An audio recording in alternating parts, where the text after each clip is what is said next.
Pak Teuku Zulkarnain. Assalamualaikum. Waalaikumsalam. Dari Majelis Ulama Pusat, Pak Sekjen. Apa tanggapan MUI? Tadi katanya ada pernyataan MUI, saya belum sempat baca. Ya. MUI banyak menerima pengaduan dari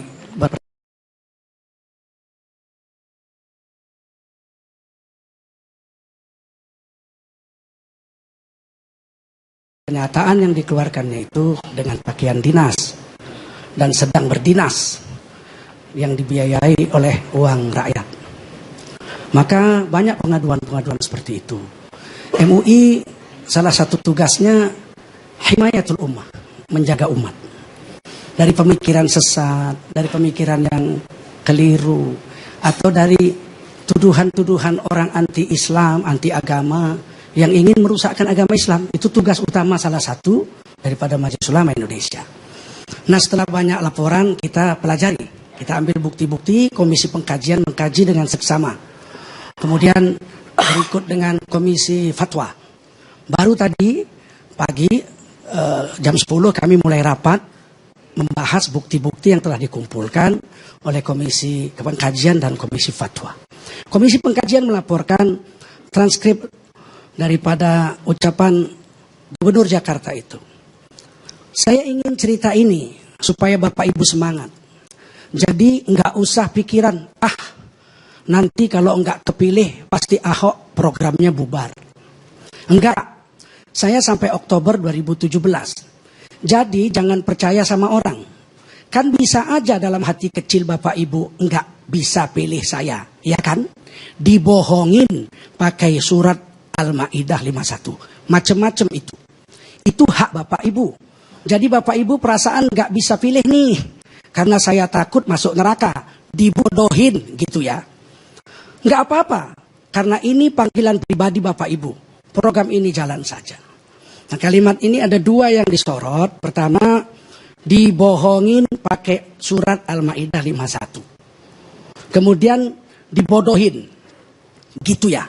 Jadi dibohongin dengan dibodohi. Kalau ini pakai kata pakai, ini ada dua makna. Dibunuh pakai pistol. Itu ada dua makna. Pertama, pistolnya itu alat membunuh.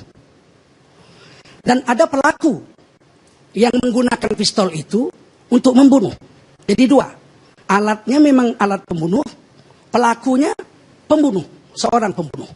Dibunuh pakai pisau, digorok pakai pisau. Pisaunya memang alat menggorok. Yang kedua, ada orang pelaku penggorokan itu. Jadi ada dua.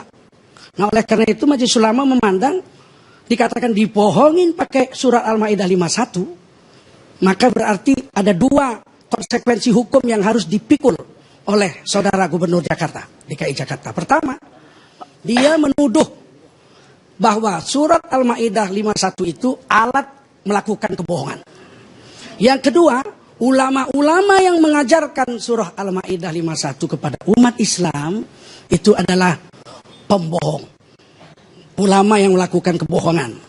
Jadi oleh karena itu Majelis Ulama Indonesia telah mengambil satu pendapat dan sikap keagamaan. Pendapat dan sikap keagamaan Majelis Ulama Indonesia. Bismillahirrahmanirrahim. Sehubungan dengan pernyataan Gubernur Provinsi DKI Jakarta Basuki Cahayapurnama di Kabupaten Kepulauan Seribu pada hari Selasa 27 September 2016 yang antara lain menyatakan, potongannya diambil, jadi jangan percaya sama orang. Kan bisa aja dalam hati kecil Bapak Ibu nggak bisa pilih saya, ya kan? Dibohongin pakai surat Al-Maidah 51, macam-macam itu. Itu hak Bapak Ibu. Jadi Bapak Ibu perasaan nggak pilih nih karena saya takut masuk neraka, dibodohin gitu ya. Yang telah meresahkan masyarakat. Maka Majelis Ulama Indonesia telah melakukan pengkajian, menyampaikan sikap keagamaan sebagai berikut. Pertama, nomor 1. Al-Quran Surah Al-Maidah ayat 51 secara eksplisit berisi larangan menjadikan Yahudi dan Nasrani sebagai pemimpin. Ayat ini menjadi salah satu dalil larangan menjadikan non-muslim sebagai pemimpin. 2. Ulama wajib menyampaikan isi surah Al-Maidah ayat 51 kepada umat Islam bahwa memilih pemimpin muslim adalah wajib. Ketiga, setiap orang Islam wajib meyakini kebenaran isi surah Al-Maidah 51 sebagai panduan dalam memilih pemimpin. Keempat, menyatakan bahwa kandungan surah Al-Maidah 51 yang berisi larangan menjadikan Yahudi Nasrani sebagai pemimpin adalah sebuah kebohongan, hukumnya haram dan termasuk penodaan terhadap Al-Quran. 5. Menyatakan bohong terhadap ulama yang menyampaikan dalil surah Al-Maidah ayat 51 tentang larangan menjadikan non-muslim sebagai pemimpin adalah penghinaan terhadap ulama dan umat Islam. Berdasarkan hal di atas, maka pernyataan Gubernur DKI Jakarta dikategorikan 1. Menghina Al-Quran dan atau 2. Menghina ulama yang memiliki konsekuensi hukum. Untuk itu Majelis Ulama Indonesia merekomendasikan pertama, pemerintah dan masyarakat wajib menjaga harmoni kehidupan beragama, bermasyarakat, berbangsa dan bernegara. Kedua, pemerintah wajib mencegah setiap penodaan dan penistaan Al-Quran dan agama Islam dengan tidak melakukan pembiaran atas perbuatan tersebut. Ketiga, aparat penegak hukum wajib menindak tegas setiap orang yang melakukan penodaan dan penistaan Al-Quran dan ajaran Islam serta penghinaan terhadap ulama dan umat Islam sesuai dengan peraturan perundang-undangan yang berlaku. Keempat, aparat penegak hukum diminta proaktif melakukan penegakan hukum secara tegas, cepat, proporsional, dan profesional dengan memperhatikan rasa keadilan masyarakat agar masyarakat agar masyarakat memiliki kepercayaan terhadap penegakan hukum.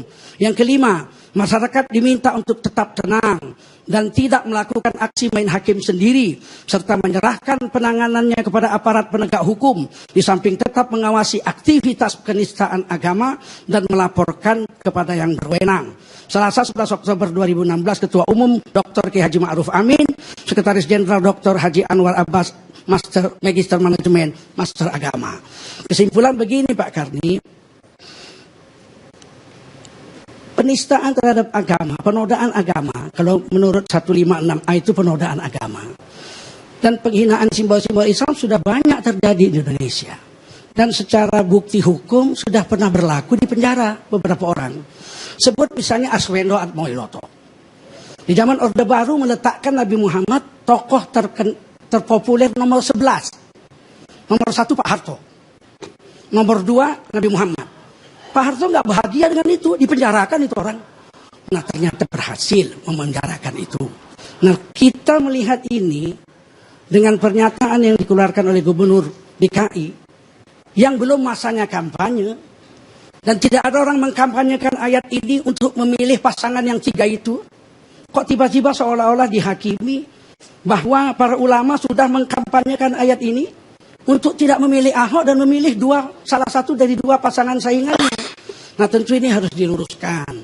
Mudah-mudahan pernyataan ini kita sudah kirim ke Bareskrim hari ini dan bisa ditindaklanjuti oleh Polri, dan semoga seluruh kaum muslimin dimanapun Anda berada, mari kita jaga kondusif kenegaraan kita agar tetap aman.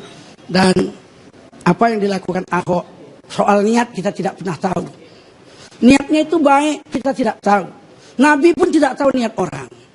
Untuk urusan niat, Nabi serahkan pada Allah. Kata Nabi, kami menghakimi yang zahir saja. Urusan niat bukan urusan kami. Maka polisi, kami minta, Majelis minta untuk menghakimi ini, menghukum ini dengan yang zahir saja. Niatnya ngapain diurus-urus, siapa yang tahu niat? Nggak ada yang tahu niat. Dan ini menjadi pelajaran agar seluruh pejabat yang memakai uang rakyat jangan sembarangan menyakiti perasaan rakyat. Saya sebagai orang yang mengajarkan tafsir, sedih sekali dibilang pembohong. Sedih sekali dibilang pembohong. Nggak pernah kami bohong mengajarkan tafsir ini. Nah, oleh karena itu, kalau perasaan sedih pasti sedih. Untungnya dalam Islam itu, kita disuruh taat kepada kesepakatan. Aufu bil uqud, tepati kesepakatan. Kalau menurut hukum Islam, Ahok ini dibunuh. Hukumnya dibunuh. Minimal dia diusir dari Indonesia. Diusir dari negeri ini. Itu di dalam surah ya Al-Maidah ayat 33 dan 34. Hukumnya itu an yuqtalu, dibunuh, au yusallabu, disalib. Tapi beliau kan sudah minta maaf. Ini dulu Pak Hari, ini hukum Islamnya. Atau dipotong kaki tangannya bersilangan, ya. Atau dia diusir dari negeri ini. Ini hukum Islam.